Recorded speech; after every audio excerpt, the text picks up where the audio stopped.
Vamos a esperar que están ingresando el resto de sus compañeros.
A ver, estamos todos.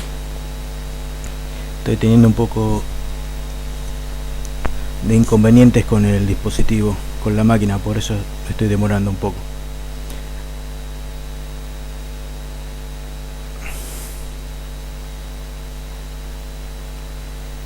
La intención de hoy era tratar de hacer un repaso y empezar a introducirnos en los temas que vamos a ver en este cuatrimestre. Como verán, hay una presentación que hace alusión a esto.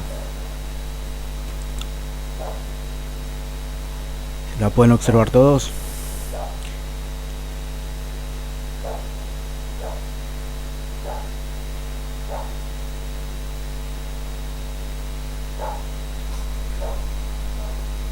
La intención es hacer un pequeño repaso de las primeras unidades, que en realidad fueron netamente teóricas, y empezarlo con lo que sería el trabajo de investigación. Muchos de ustedes ya están desarrollando los primeros apartados. No pude realizar las correcciones que les había dicho que iba a hacer porque estoy con problemas eléctricos en casa que tienen que ver más con la instalación que con otra cosa. Por eso estoy mitad de la casa con luz y otra mitad que no la tiene, por eso estoy con esta máquina, si no trabajaría con la otra. Bueno, La primera unidad, que coincide con lo que es el módulo, vimos como primera parte los conceptos básicos que fundamentan la materia, después el breve recorrido histórico que tiene que ver con la ciencia y el método, que la cuestión era concentrarse tanto en cuestiones históricas cronológicas, sino en diferentes perspectivas epistemológicas de lo que sería el método y la ciencia a través del tiempo. Por eso, aunque vimos Edad Media, clásica, modernismo, siglo XX, siglo XIX, nos concentramos más en las ideas que fundamentan nuestra área de acción. En este momento nos encontramos en la etapa de diseño y redacción de los apartados. Luego vendrá la cuestión de la ejecución, que en este caso no será el trabajo de campo propiamente dicho, ya que las circunstancias nos van a llevar más a que sea una búsqueda sistemática bibliográfica de información, y la evaluación y el desarrollo de las conclusiones. En realidad, toda esta unidad se va a concentrar en esto, en la redacción, las citas bibliográficas, la elaboración del marco teórico, además de algunos trabajos que tengan que ver con esto. Vamos a ver, presentar un pequeño video sobre los conceptos básicos, aunque ustedes ya los conocen, como para recordarlos.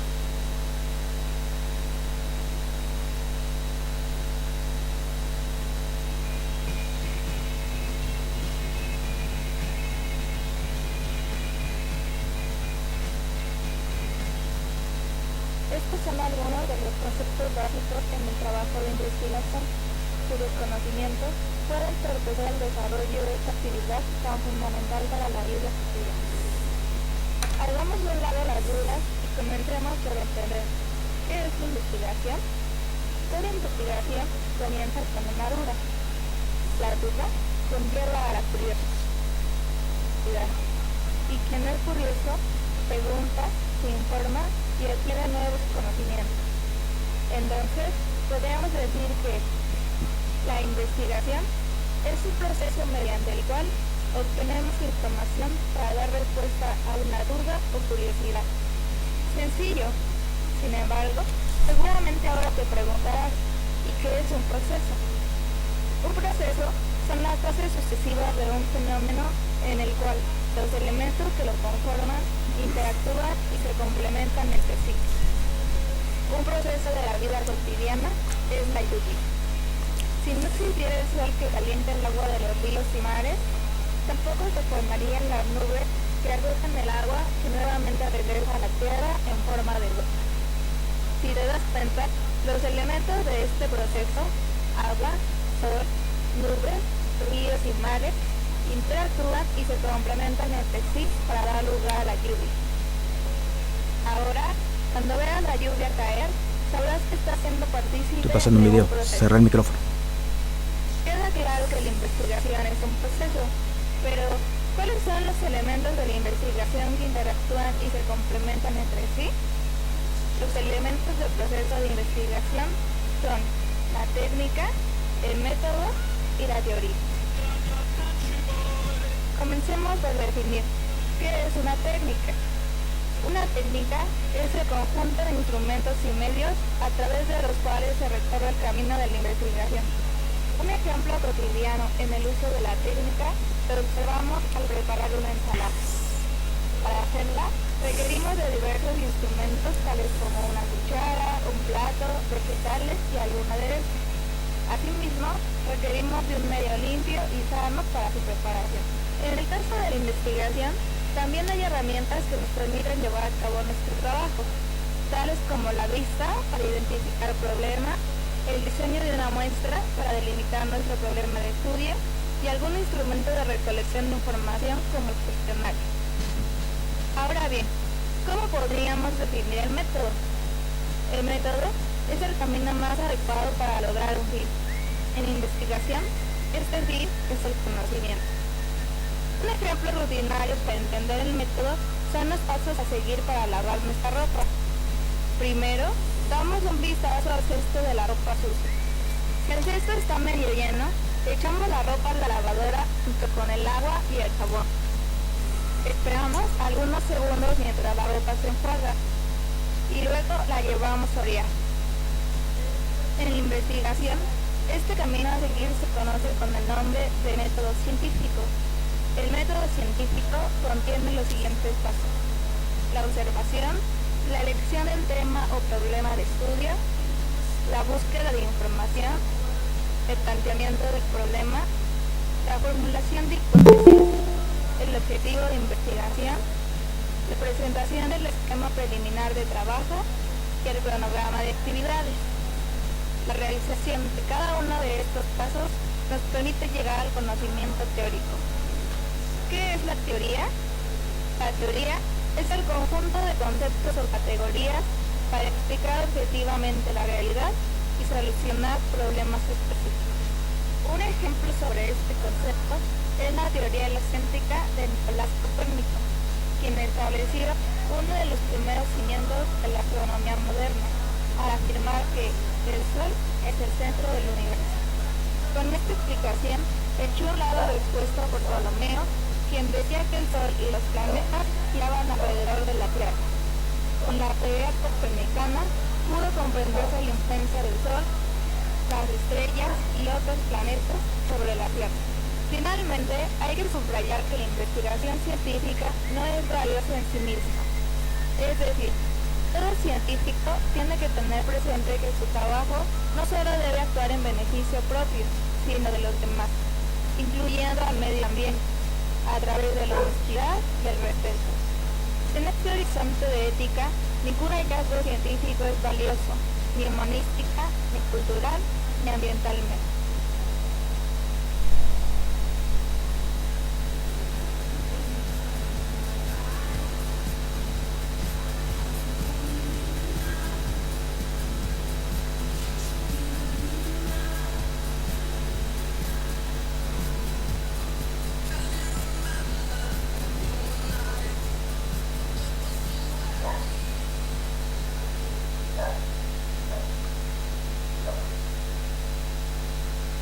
Bueno, volviendo al tema.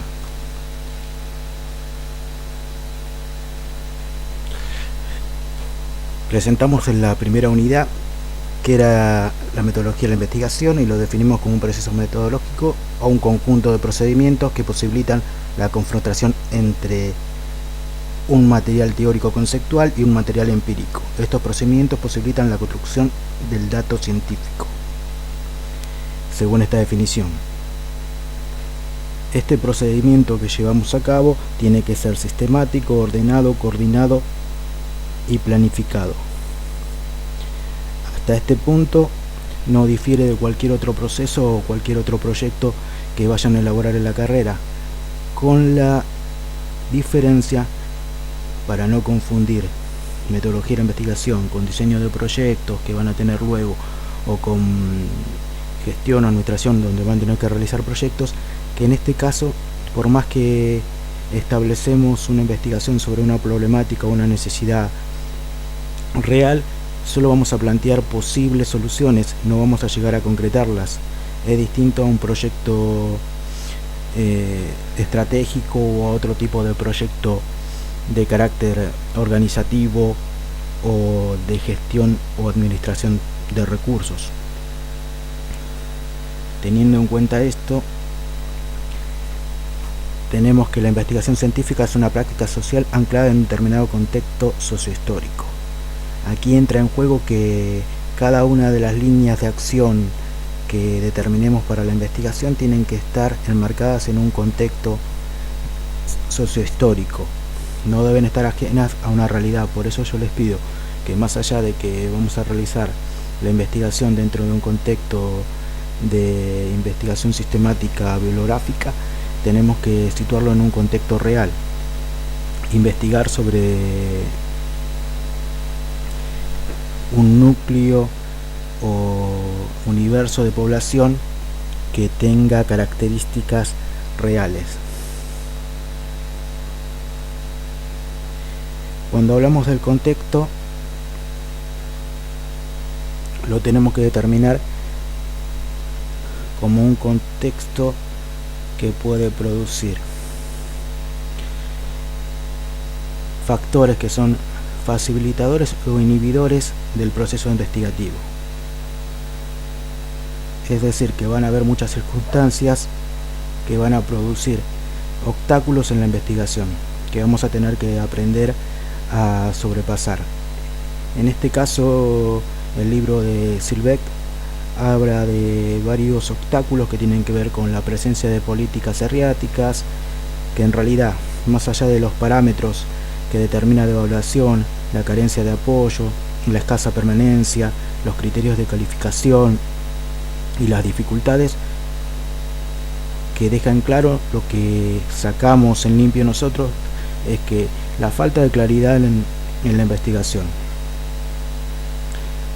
de criterios propios de investigación y cuestiones que tienen que ver con la metodología que vamos a implementar, la cuestión del tiempo que dedicamos a la investigación, los criterios de evaluación que elaboramos, pueden dificultar la investigación desde el punto de partida.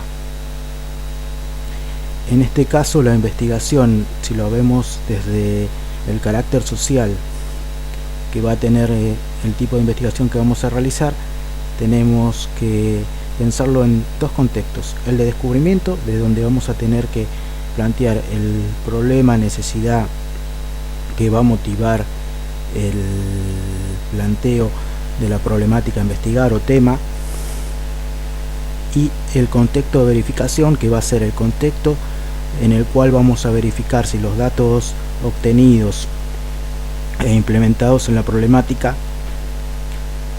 son reales o no, porque muchas veces la problemática que nosotros planteamos lo hacemos desde nuestra línea o nuestra perspectiva sobre esa problemática. Sylvek también hace como una cuestión histórica bisagra entre la lógica de verificacionista que primaba de la mano de Popper y otros epistemólogos hasta los 70, que hablaba de un monismo metodológico que planteaba solamente el problema, la hipótesis y la verificación. Pero a partir de los 70 empiezan a entrar en juego identificar el problema y reconocer el contexto de descubrimiento, determinar dónde se identifica un problema, una hipótesis, un contexto, con la construcción de métodos que favorezcan la identificación de problemas, el pluralismo metodológico. El contexto de descubrimiento da cuenta entonces de qué y de cómo se investiga y de por qué investigamos, que es el planteo inicial que vamos a tener en la cuestión argumentativa de la investigación. Cuando definimos la introducción y la fundamentación temática de nuestra investigación, tenemos que tener en claro el por qué investigamos ese tema, qué nos motiva, que sea un problema real y contextualizado, para que sea viable de investigar, que no esté ya el tema agotado o trillado al punto tal de que la investigación ya esté resuelta antes de llegar a puerto, por decirlo de alguna manera.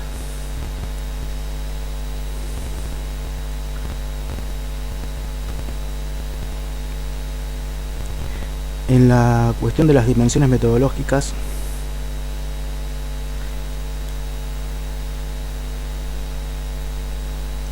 nos menciona 3 dimensiones: la dimensión epistemológica, que tiene que ver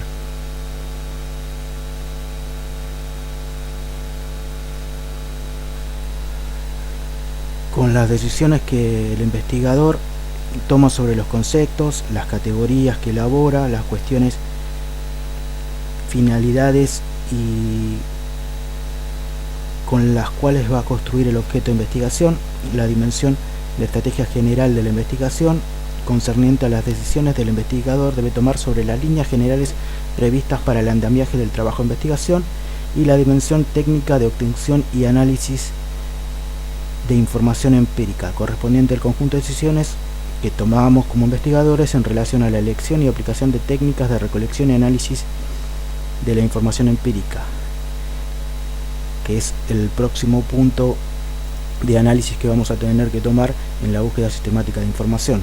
¿Qué técnicas vamos a implementar? En este caso las vamos a ver todas, pero ya vemos que la cuestión del aislamiento va a seguir prolongándose en el tiempo, así que vamos a ver cuáles podemos implementar en la investigación. Igual van a tener un PowerPoint que tiene que ver con técnica de recolección de la información, que va a cubrir esta área o esta dimensión de la metodología, además de modelos de grilla de observación, encuestas y entrevistas.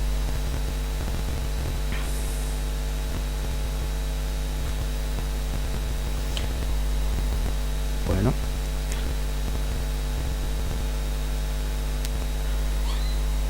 volvemos a la dimensión epistemológica.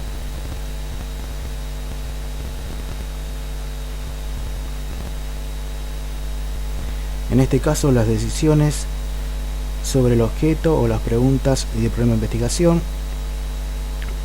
sobre qué focalizamos esta situación problemática del objeto de estudio o el objeto de investigación y el problema, los conceptos, categorías y antecedentes de la investigación, los objetivos, su relación, etc. ¿Qué objeto estoy construyendo? ¿Qué objeto de investigación estamos hablando? Respondiendo a cuáles interrogantes cuando planteamos la problemática, cuáles son los conceptos fundamentales, o sea, cuál es nuestro posicionamiento teórico sobre este objeto y esta problemática de investigación, qué categorías elaboramos, con qué categorías trabajamos, para qué, cuál es el sentido y la intencionalidad que tenemos al realizar esta investigación, con qué o con quiénes, las modalidades, el papel de los sujetos que tenemos en la muestra y el papel que interviene o el rol que juega el investigador dentro del mismo trabajo.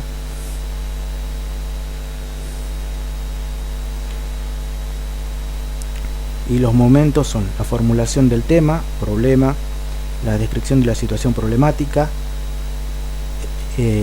la focalización del objeto, el planteo del o los problemas en relación al objeto de investigación, los objetivos de la investigación, el objeto, problema y objetivos, su relación, las fuentes del problema, los antecedentes, el cuadro o encuadre teórico-conceptual, la relevancia científica y social de la investigación, cuál es la finalidad, el beneficio o la aportación que va a hacer nuestro trabajo al resto de la comunidad,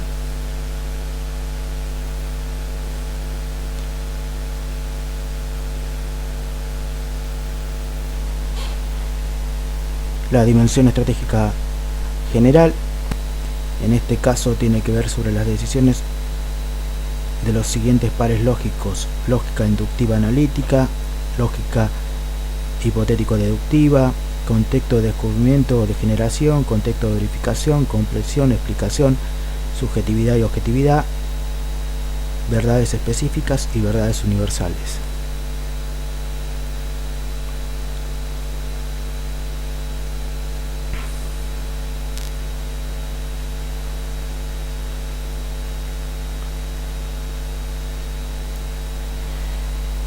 En este caso los momentos son cuando elegimos en la elección del diseño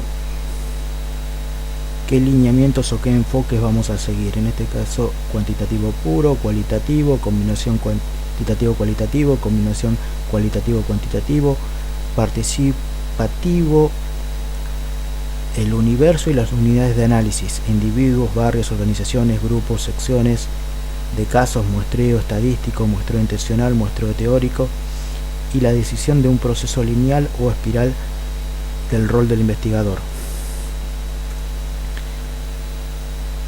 En este caso, al ser una investigación de carácter social, el rol del investigador juega un papel preponderante porque puede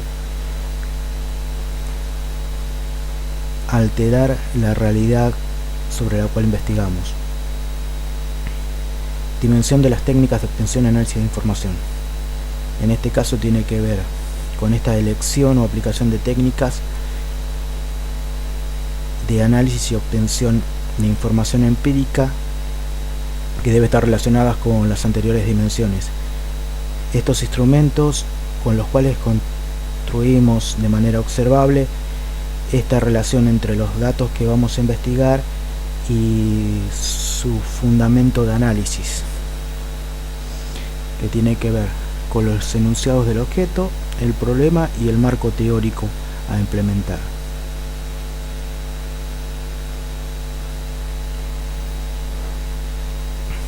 En este caso, los momentos tienen que ver con la elección de las técnicas y su implementación.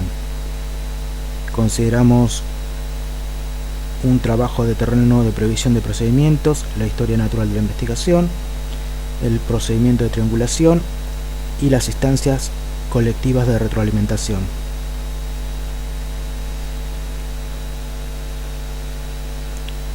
Que si lo situamos a un proyecto de investigación tendrían que ver con el estado de la cuestión del problema a investigar, toda la línea histórica sobre la temática que vamos a investigar, la recolección de la información a través de diferentes fuentes o investigaciones previas. La cuestión de la triangulación tiene que ver con el objeto a investigar, la problemática a analizar y los objetivos que nos hemos planteado, y las instancias de retroalimentación tendrían que ver con las relaciones entre la muestra que hemos elegido y los datos que recogemos en la investigación o estudio de campo.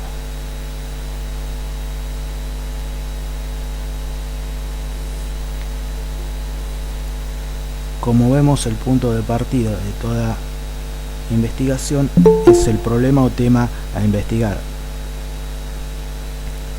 Como dijimos, tiene que ser un problema real, factible de investigar y que no se responda por sí solo,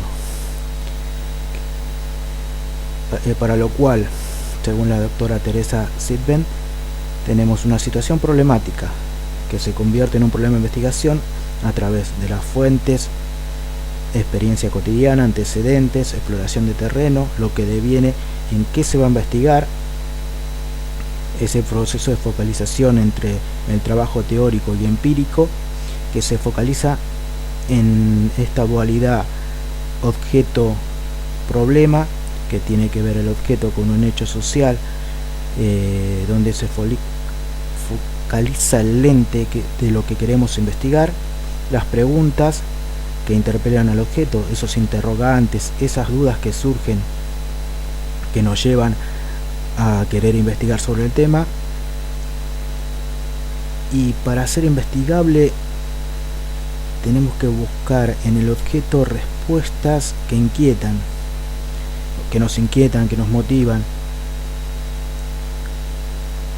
En este caso, el confrontar la teoría con la empiria, o sea, la lógica con la metodología, tiene que ver más con la cuestión del contraste que vamos a tener entre la teoría que hemos analizado y la realidad. Por lo cual muchas veces la búsqueda de teoría o trabajos para nuestra investigación muchas veces no es para sustentar, sino también puede ser para refutar algún argumento teórico ulterior que hemos descubierto a través de nuestra investigación, que no es tal cual como el investigador inicial lo ha planteado.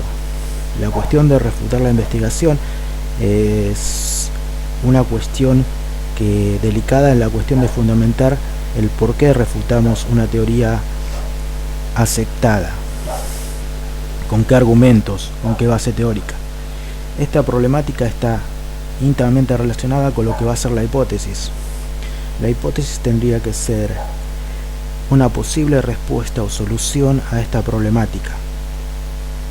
Pero esta posible solución debe tener una expresión clara y un significado preciso, estar fundada por un conocimiento previo, compatible. Por lo general se utilizan las hipótesis para generalizaciones de datos empíricos, para guía de la investigación o explicación. Podemos inferir también a través de la hipótesis posibles líneas de acción para futuras investigaciones, por lo cual es muy importante delimitar el problema de investigación,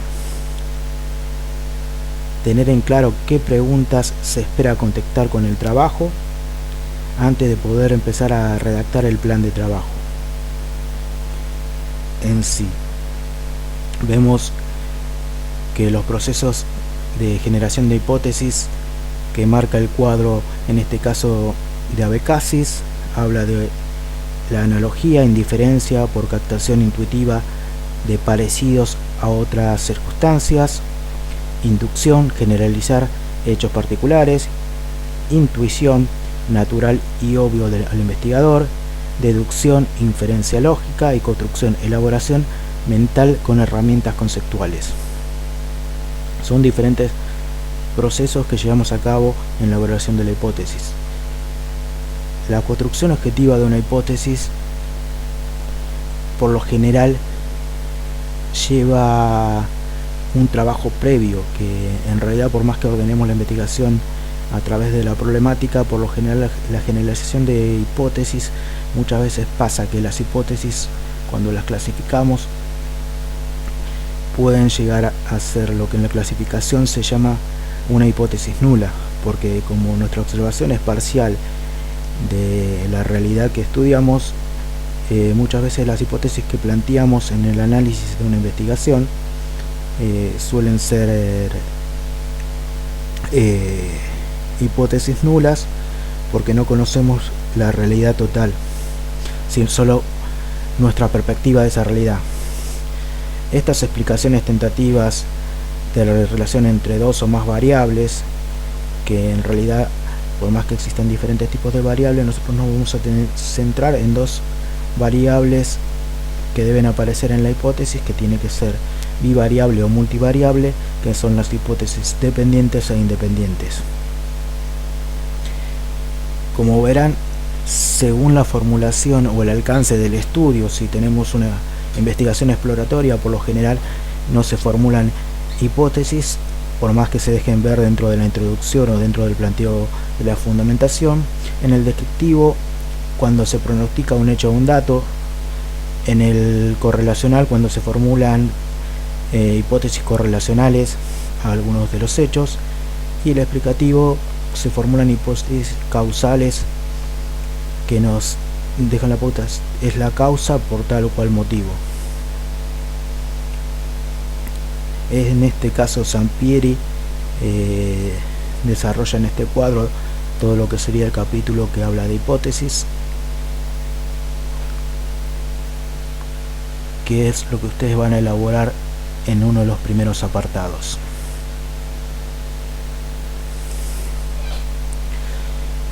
Volviendo a Abecassis, nos concentramos en la clasificación de variables.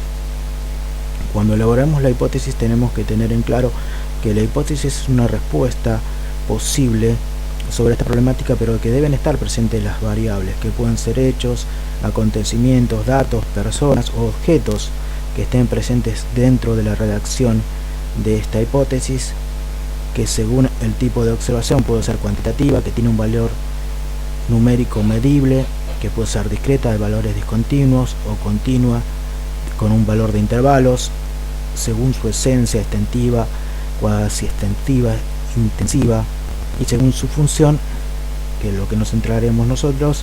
Independientes, determinan el comportamiento de otras variables, y dependientes, su variación es consecuencia de la variación de las independientes. Las dependientes es las que el sujeto, hasta el mismo investigador, puede tener o ejercer cierto control, mientras que las independientes son ajenas a nuestro control. Retomando lo que habíamos hablado en la primera unidad. La contrastación de esta hipótesis parte de los conocimientos existentes a la traducción a un empírico por inferencia, el desarrollo de conclusiones de los datos elaborados a partir de estos datos en bruto que vamos a recoger a través de la recolección de la información o datos.